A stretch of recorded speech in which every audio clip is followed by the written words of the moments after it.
Recently, scientists at Tufts University figured out how to liquefy silk.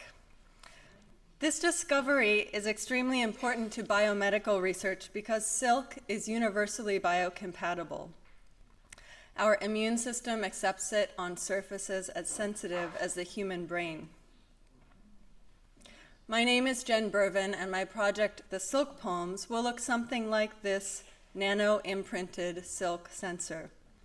It's being developed at Tufts as an implant under the human skin. Outside the body, which is how I plan to use it, the nano-imprinting on the silk film can be read with fiber optic light. This is Fio Amanetto from Tufts demonstrating how. The film going transparently through there and then.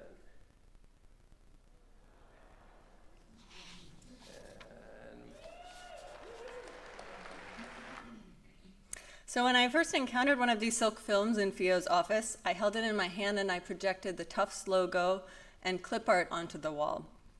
The content gap really surprised me.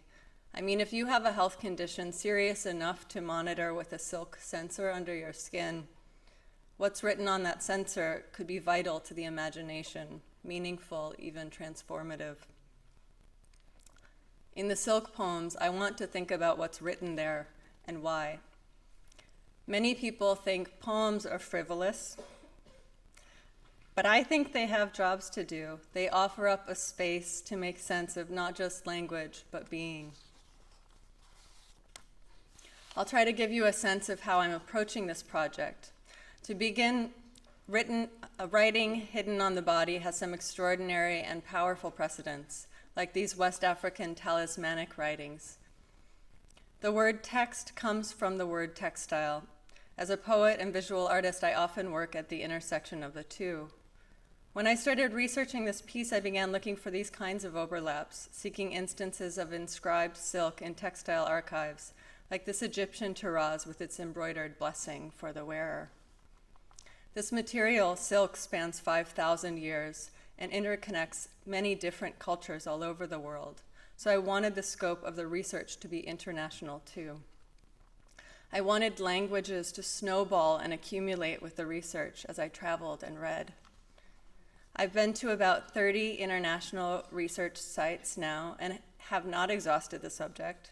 It's both too big and at times wonderfully small.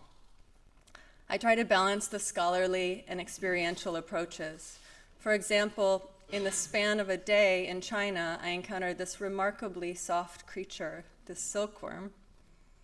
And minutes later, in the next room, this poem from the 4th century CE. It's one of the earliest poems by a woman, written by Su Wei in a form she invented.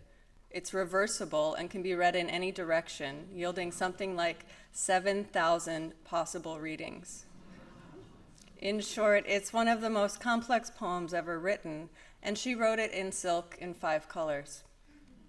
It will definitely be included in the silk poems, but I think it's even more important and deserves its own project. So I'm planning a new one in Suzhou with these embroidery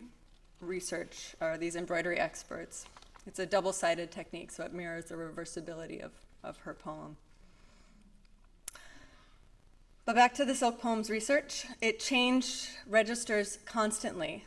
The next day I visited Suzhou University's silk engineering lab where they invented silk skin replacements for burn victims. And after that, I saw this ancient pre-jacquard loom in full swing. So what she's doing, she's tying and untying those clusters you see hanging. And this red thread marks the full rotation in the sequence. And that much makes about this much cloth. So the experiential is really essential. You can't really look at that in a book and get it. I'm also looking at silk at the DNA level. A silk beta sheet self-assembles just like a weft thread in a weaving. A beta sheet is often compared to an ancient form of writing I plan to use called a bostrephodon. It's a mashup of Greek and Phoenician writing systems, and its line reverses left to right, right to left, in alternating directions.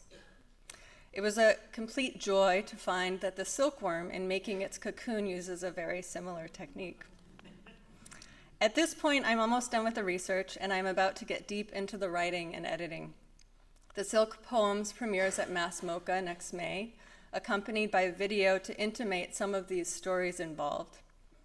I'd welcome finishing funds and residencies this fall, venues to show it, especially in places that have shaped and been shaped by silk culture. So Asia, the Middle East, North Africa, Europe. I'd value speaking opportunities and above all, and especially here, conversations. Thank you.